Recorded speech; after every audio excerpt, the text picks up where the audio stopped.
자, 오늘은 고대가요 세 번째 작품, 황조가라는 작품을 설명드리도록 하겠습니다.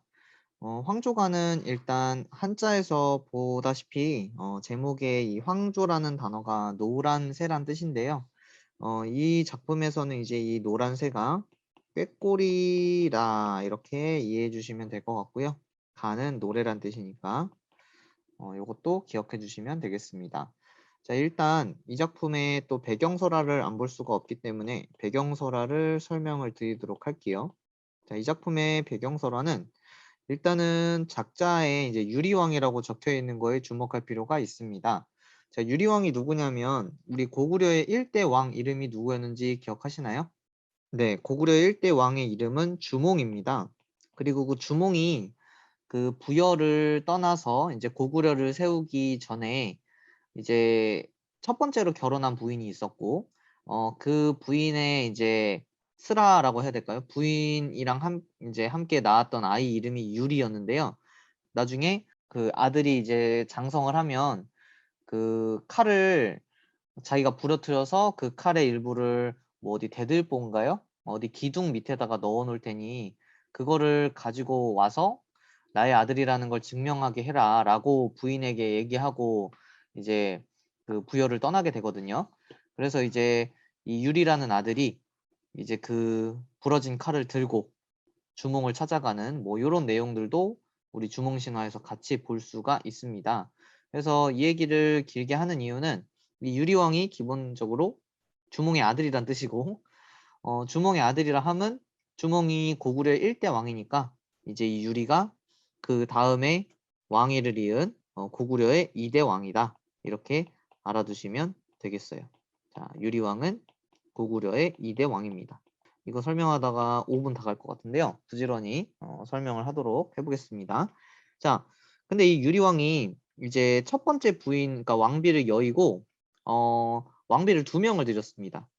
첫째로는 이제 치희라는 왕비와 첫째라고 보기엔 좀 애매하고 그냥 굳이 분류상 나누는 거예요. 그리고 화희라는 아내를 맞이했어요. 자, 치희는 이제 중국 한나라 사람이고요. 화희는 이제 고구려의 지방 중에 하나로 보입니다. 골천 사람이라고 정리가 돼 있어요. 자, 근데 이 둘이 한 남자를 사이에 두고 어쨌든 여자 둘이 있기 때문에 서로 뭐 사이가 안 좋거나 이런 설명이 나오는데요. 이제 이 유리왕이 사냥을 간 찰나에 이 두 여인이 서로 싸우게 된 겁니다. 그리고 이 두 여인 중에 화희가 이제 치희한테 얘기를 하는 거죠. 너는 중국 사람인데 어찌 여기 와가지고 이렇게 뭐 친한 척을 하고 자리를 잡느냐. 너네 나라로 썩 꺼져버려라. 이런 식의 멘트를 날려버립니다. 그러니까 우리 속상한 치희가 이제 그 유리를 떠나서 중국 자기의 고향으로 돌아가 버리게 되는 거죠. 이 사실을 사냥 갔다가 나중에 알게 된 우리 유리왕이 깜짝 놀라서 이제 자기 부인 중에 하나인 치희를 되찾기 위해서 치희의 마음을 돌리기 위해서 막 이제 쫓아가는 장면이 나옵니다. 하지만 치희는 이미 고구려에는 정내미가 떨어졌는지 자기는 돌아오지 않겠다고 이제 확실하게 자기 전 남편이라고 해야 되겠죠? 유리에게 밝히고 이제 자기 나라로 돌아가 버리는데요. 그러니까 결국에는 이렇게 이별을 한 상황, 유리왕이 이별을 한 상황 속에서 이제 돌아오면서 부르는 노래가 바로 이 황조가라고 볼 수 있겠습니다. 자, 그리고 이제 제가 지난주에 설명했던 게 부지가고, 지지난주에 설명했던 게 고무도화가잖아요. 그런 작품들이랑 뭐 물론 맥이 닿아 있긴 하지만 이 유리왕의 노래는 가장 특별하게 우리가 봐야 되는 특징은 개인의 서정, 즉 감정을 노래한 고대가요입니다. 뭐 어떤 설명에는 이런 감정을 노래한 노래 중에 가장 오래되었다 뭐 이런 표현도 쓰는데요. 일단 감정을 노래하면서도 동시에 개인의 내용을 얘기해야 했다라는 거 우리가 주목하면서 이 내용을 볼 필요가 있겠습니다. 자, 그러면은 본문 내용 한번 볼게요. 펄펄 나는 저 꾀꼬리. 자, 꾀꼬리 나왔죠? 황조입니다. 그리고 이제 펄펄 이런 것들도 우리 잊으면 안 돼요. 이런 거 음성상징어라고 하고요.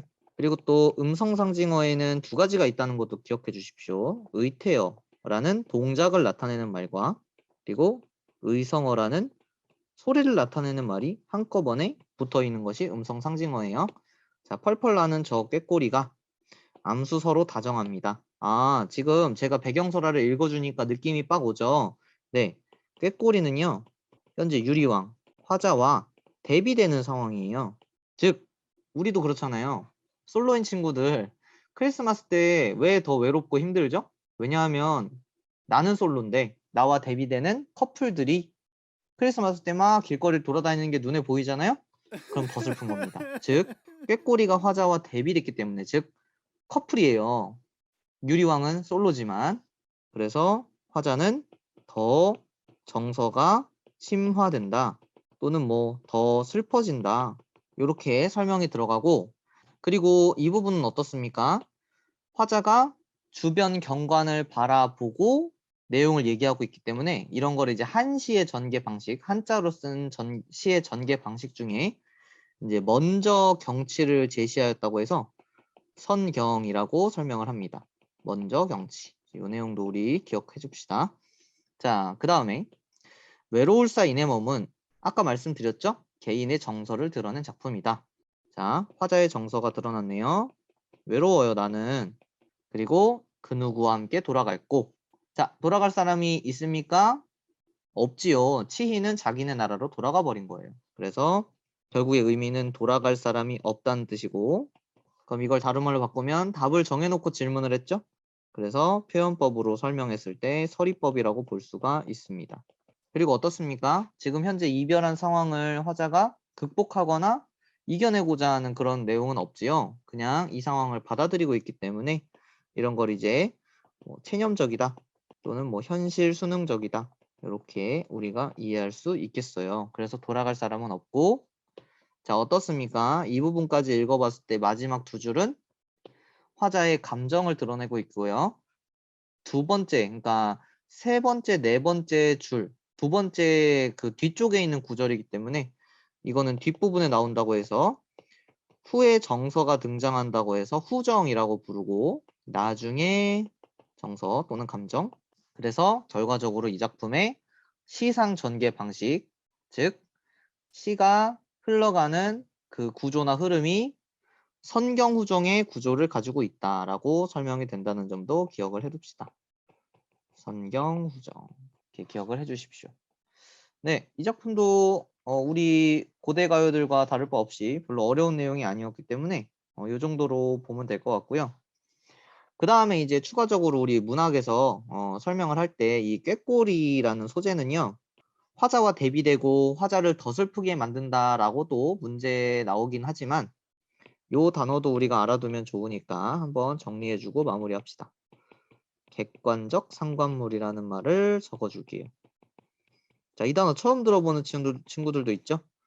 자, 무슨 뜻이냐면, 자, 화자와 관계가 있어요. 관계가 있는 대상인데, 근데 이 대상이 너무 화자랑만 관계 있으면 안 돼.